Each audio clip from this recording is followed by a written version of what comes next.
perfectamente el marco jurídico de esta situación.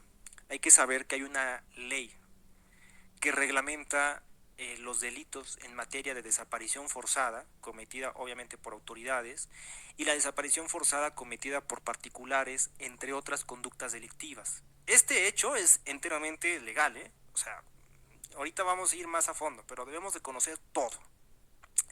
Fíjense que el artículo 34 de esta ley establece la conducta delictiva, el hecho que se va a considerar como delictivo y que ahorita vamos a ir dándole sentido. Artículo 34 dice: incurre en el delito de desaparición cometida por particulares quien prive de la libertad a una persona con la finalidad de ocultar a la víctima o su suerte o paradero. Es decir, saber dónde está una persona y no decirlo. Ahí está. Ocultar a la víctima o su suerte o paradero. No solamente ocultar a la propia víctima, sino también su paradero. Fíjense qué parte importante. ¿Va? A quien cometa este delito se le impondrá pena de 25 a 50 años de prisión y de 4,000 a 8,000 días de multa. Bueno, la multa no importa tanto. Aquí lo que nos interesa es la pena de prisión. De 25 a 50 años de prisión. Y fíjense que el artículo 35 establece otra modalidad del delito. Se impondrá pena de 10 a 20 años de prisión a quien omita entregar a la autoridad o a familiares. Ah, no, ese no es. Bueno, simplemente era ese. Entonces, fíjense qué cosa. Ah, es el artículo 37. Dice, a quien oculte, dice, en los delitos vinculados con la desaparición forzada. Así es lo que establece el capítulo quinto de esta ley general. Y dice el artículo 37, a quien oculte, deseche, incinere, sepulte, inhume, desintegre o destruya total o parcialmente restos de un ser humano o cadáver de una persona con el fin de ocultar la comisión de un delito, se le impondrá de pena de 15 a 20 años de prisión. Es decir, desde una hipótesis en la que la persona ya no está en este mundo y obviamente se oculte o se deseche o se incinere o se sepulte, inhume o denigre o destruya total o parcialmente restos de un ser humano, o sea, una persona que ya ha fallecido. Entonces hay dos modalidades, ¿no? Es un tema muy complicado, es un tema muy difícil, pero ya al menos conocen el paradigma legal y reglamentario de lo que establece la Ley General en materia de desaparición forzada de personas, desaparición cometida por particulares y del Sistema Nacional de Búsqueda de Personas. Un nombre muy largo. Entonces, bueno, pues ya que hemos precisado eso, algo que va a preponderar muchísimo en esta investigación, siempre se los digo, es que lo que establece la propia Ley General de Acceso de las Mujeres a una vida libre de violencia, es muy importante conocer la visión de la perspectiva de género y realmente establecer que la perspectiva de género tal cual aquí lo dice, para que no refuten mis palabras, tal vez una mujer o alguna persona que pueda sentirse que no puedo decir lo que voy a decir, aquí lo dice la ley, establece que la perspectiva de género es una visión científica, analítica y política sobre las mujeres y los hombres. Se propone eliminar las causas de la opresión de género como la desigualdad, la injusticia y la jerarquización de las personas basadas en el género. Promueve la igualdad entre los géneros a través de la equidad, el adelanto y el bienestar de las mujeres. Contribuye a construir una sociedad en donde las mujeres y los hombres tengan el mismo valor, es decir, no más, no menos uno para con el otro.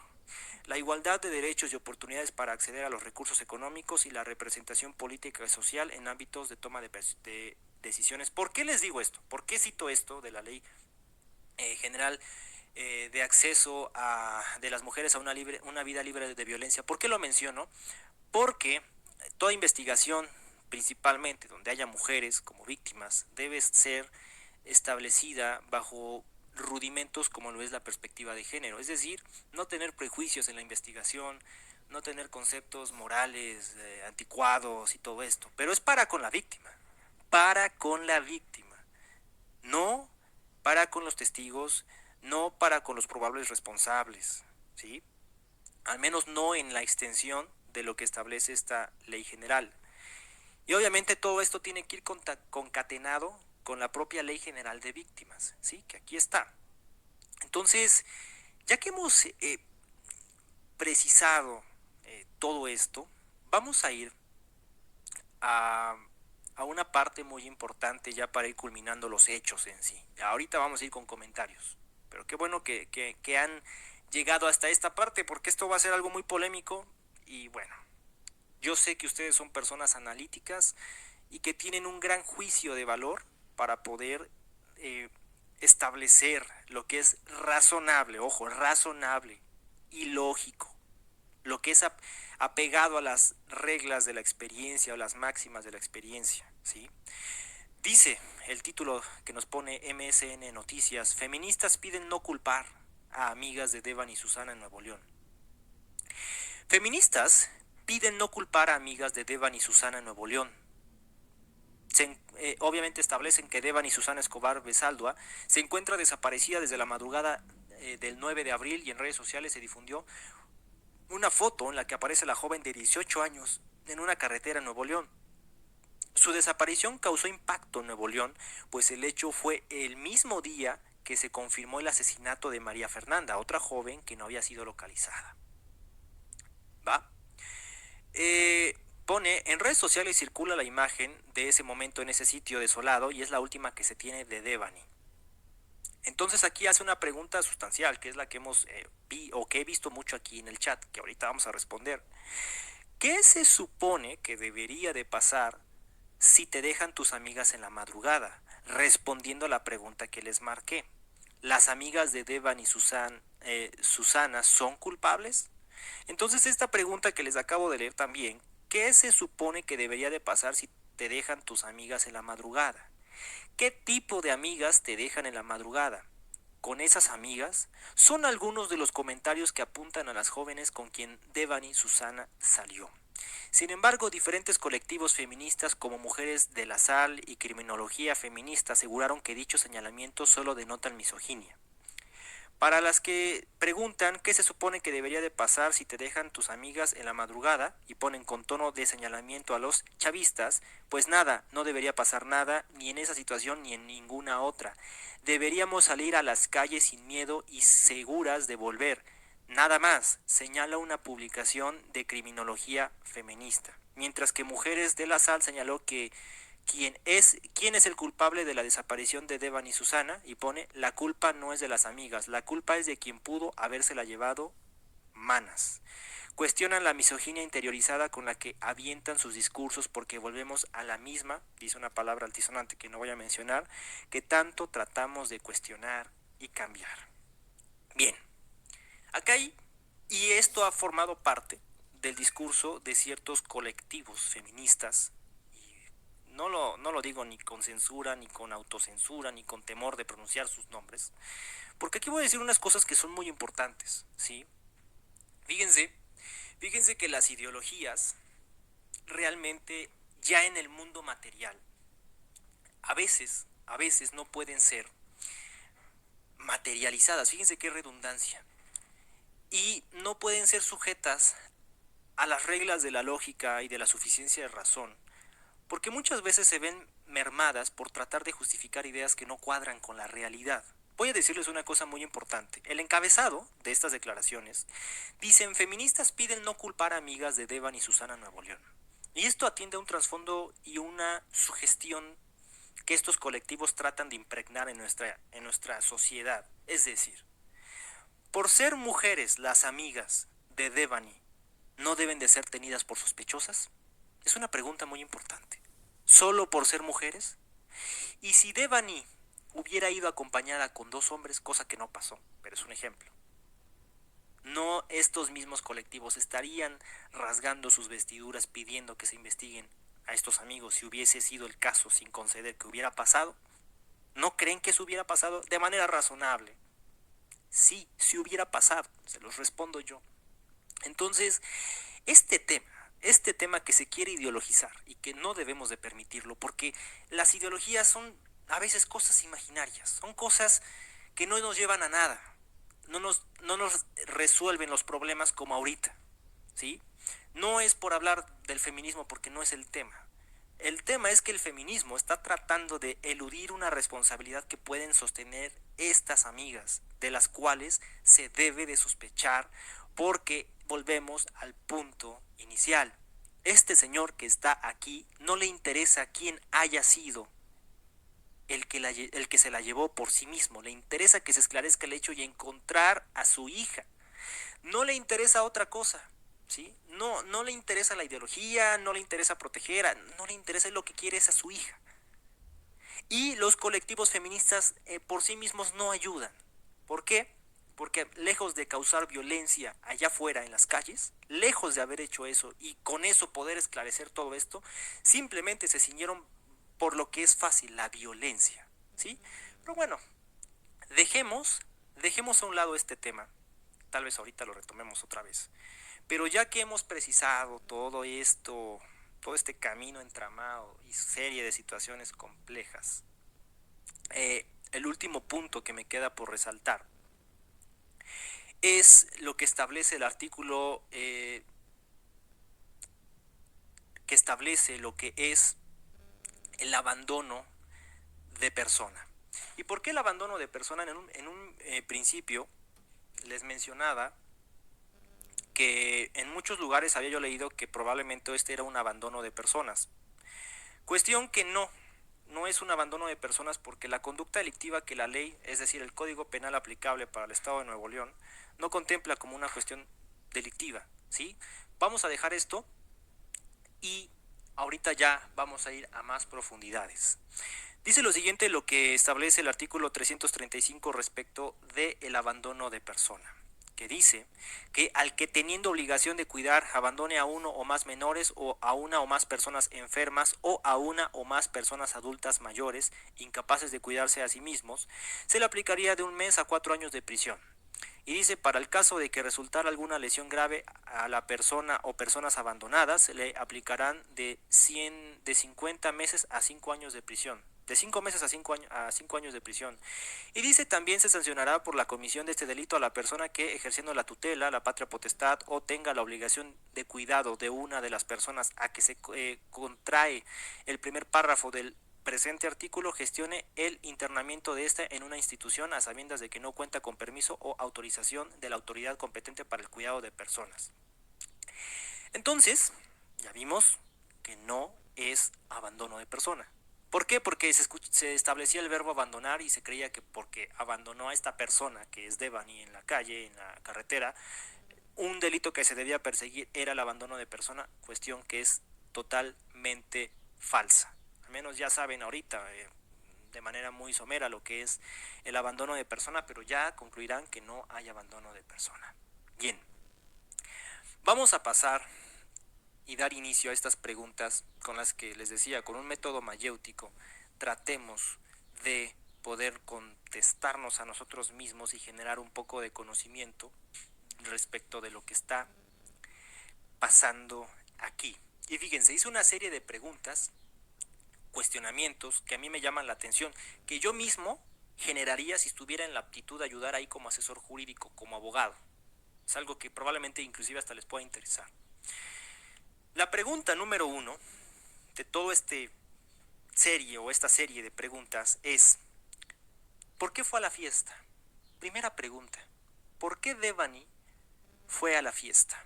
Veía que en el chat había algunos cuestionamientos en los que se están como, pues, está habiendo controversia. Inclusive se habla que hay aspectos morales. Por ejemplo, bueno, no encuentro el comentario, pero veía que se estaban peleando por ese hecho de que ahorita decir que una mujer se debe o no se debe salir o debe o no salir a una fiesta, eso genera mucha polémica, pero se los decía hace unos momentos. Esta pregunta nos va a llevar a una serie de respuestas muy importantes. ¿Por qué fue a la fiesta? ¿Por qué tenía que ir a la fiesta? ¿Por qué? ¿Cuál era la finalidad? Yo les decía, vamos a razonar. ¿Devani se iba a ir a divertir? Cuestiónense ustedes, cuando van a una fiesta, ¿normalmente se van a divertir? Probablemente sí, probablemente es una de las respuestas, pero probablemente simplemente puedes ir para distraerte sin divertirte. Puedes ir simplemente a embriagarte, por ejemplo. No digo que ella lo haya hecho, solamente estoy poniendo ejemplos. Estamos cuestionándonos. Esto lo tiene que hacer cualquier persona que quiera averiguar algo. y principalmente en este tipo de hechos. ¿Por qué tenía que ir? ¿Iba a ir para alguna de estas proposiciones que les hago? ¿Se quería divertir simplemente? ¿Quería pasar un rato agradable? En otro sentido negativo, ¿quería ir a no pasar un rato agradable? No lo sabemos. No lo sabemos, pero son preguntas muy importantes que debemos de hacernos y que nos haría eh, tener un poco más de conocimiento e inferencias lógicas. Nos pone Bere Aurem, pues se quería divertir. Y después cuestiona a Enrique Rivera, ¿qué significa divertir? Muy buen punto. Aunque ya sabemos lo que el diccionario puede decir de divertir, que podría ser disfrutar, ¿no? No todos tenemos las mismas concepciones en la mente de lo que significa divertir. Hoy he escuchado comentarios de jóvenes, los he escuchado yo, de clientes míos, que piensan que divertirse significa embriagarse, significa ponerse hasta atrás, significa ir y hacer relajo, ¿no? Por no decir otra palabra. Y eso es divertirse. Cuestión que es totalmente diferente a lo que ustedes que me ven en pantalla pensarán que significa divertirse. ¿Va? Segunda pregunta. ¿Quién fue la que la invitó? Es decir, la misma persona que organizó la fiesta la invitó. ¿Fueron las amigas quien la invitaron o quienes le dijeron que fuera? Ellas dos le dijeron vamos a la fiesta. ¿O simplemente la invitan a ella y ella invita a sus amigas? ¿Me explico? ¿Por qué? ¿Por qué esta pregunta? Porque aquí va a desenvolver algo muy importante. Establecer quién la invitó tendría que responder a una pregunta importante. ¿Para qué? Podríamos pensar, pues para que vaya, sí, obviamente, sí, esa es una parte fundamental. Pero si a ella le hubieran querido hacer algo, sabiendo que iba a ir sola sin su familia, porque normalmente los jóvenes van sin sus papás a este tipo de fiestas, más a los 18 años, predisponían que iba a estar sola ahí, más allá de sus amigas, y que ahí le podían hacer algo. ¿Me explico? ¿Quién la invitó? ¿Para qué? Tercera pregunta importantísima. ¿Tenía novio? ¿O alguien cercano desde un aspecto sentimental? Es decir, los padres no sabían que tenía un novio, por ejemplo. Los padres no sabían que tenía, no sé, inclusive con estos tiempos, una novia. No lo sé. No vamos a entrar en su sexualidad, pero a lo que voy es, si ella fue a la fiesta para encontrarse con alguien con quien se relacionaba sentimentalmente. Esas cosas los jóvenes hoy en día las ocultan. ¿Por qué? No lo sé. Falta de confianza, no les gusta contarlo, les da pena, la que sea. Yo no soy psicólogo para responder a eso. Pero son preguntas que se tienen que hacer y se tienen que responder. ¿Me explico? ¿Por qué les digo esto? Porque inclusive la pelea que se sostuvo tal vez, o la discusión, el desentendido, o simplemente cuando ella se quiso bajar del vehículo que sus amigas le proporcionaron respecto de la persona que se decía que era de confianza, quizás se bajó para irse con alguien más que estuvo en la fiesta, o con alguien más que no estuvo en la fiesta, pero que ella por estar sola allá afuera, se pudo haber trasladado sin que nadie supiera. No sé si me explico. Entonces, si podemos responder que tenía alguna relación sentimental, podríamos entender el modo o el modus de este delito. ¿Sí me explico? Tal vez sería una respuesta para establecer por qué se bajó. Se me ocurre, no estoy diciendo, son preguntas, no estoy diciendo que esto sea así, pero ¿por qué se tendría que bajar en la carretera? ¿Esperaría a alguien? ¿Alguien le dijo que la esperara ahí? ¿Por qué las amigas la dejaron? ¿Sabían algo que ella iba a hacer con alguien más? Aquí no estamos hablando de que si esto suena bien, suena mal, no, revictimizando, no, estamos hablando cosas claras, razonables y racionales que se tienen que responder para llegar a la verdad, más allá de lo que se pueda tener en la idea, ¿va? La cuarta pregunta es, ¿se fue a encontrar con alguien ahí y por eso se fue? Ya no estamos hablando tal vez de una relación sentimental o alguien con el que congeniara sentimentalmente. Estamos hablando de que si ella fue ahí porque alguien fuera a estar ahí. Además, claro, de sus amigas. ¿Sí me explico? Si ella fue con la intención de ver a alguien más allá, este alguien que tal vez no conocemos y que las amigas sí, o viceversa, pudo habérsela llevado después de que se bajó del taxi, o simplemente nunca existió, se pudo haber subido ese taxi de la forma en la que nos han narrado todo este tiempo. Nos pone Rocío Alcántara, ¿por qué no rastrean el teléfono? Muy buena pregunta. Fíjese que en este tipo de delitos, los de desaparición forzada, el Ministerio Público realiza ciertas peticiones a superiores jerárquicos del Poder Judicial de la Federación, como lo es un juez de control federal especializado, o que tiene la potestad de autorizar ciertos actos de investigación, como lo son la intervención de telecomunicaciones. Recordemos que hay una inviolabilidad de las telecomunicaciones. Inclusive si ustedes graban conversaciones de una llamada telefónica, eso es un delito, porque está protegido por la Constitución. Y para ello se necesita autorización de un juez de control, cosa que es tardada, ¿sí? Inclusive este tipo de operaciones se hacen, fíjense, les cuento un poquito, abriendo un paréntesis, cuando uno rastrea un teléfono y se hace este acto de investigación, lo que el Ministerio Público realiza es, hace cierto tipo de cuadra a qué antena se conecta. Esta información la da vamos a decir, la compañía telefónica, y establece a qué hora se conecta a ciertas antenas de telecomunicación para tener datos o para realizar llamadas, y hacen una especie de cuadramiento para ver por dónde se ha estado conectando y hacen una especie de triangulación, ¿sí? Ahora, dichos actos de investigación son para localizar las ubicaciones donde ha estado la víctima. Y por otra parte, si es que el celular sigue estando activo, para intervenir la telecomunicación que puede emitir ese teléfono o celular conforme siga avanzando el tiempo, ¿sí? O sea, probablemente se unió alguna antena de estas de alguna operadora y posteriormente se hicieron llamadas o intentos de llamadas, no sé, ¿sí?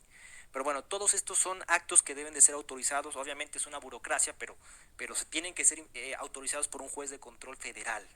Ahora que tocábamos a las amigas relativos a las telecomunicaciones, seguramente han de estar interviniendo sus teléfonos. No crean que la autoridad es tonta. Por eso se los digo, dormirán a la gente que no tiene experiencia en esto, pero al menos a su servidor no nos duermen.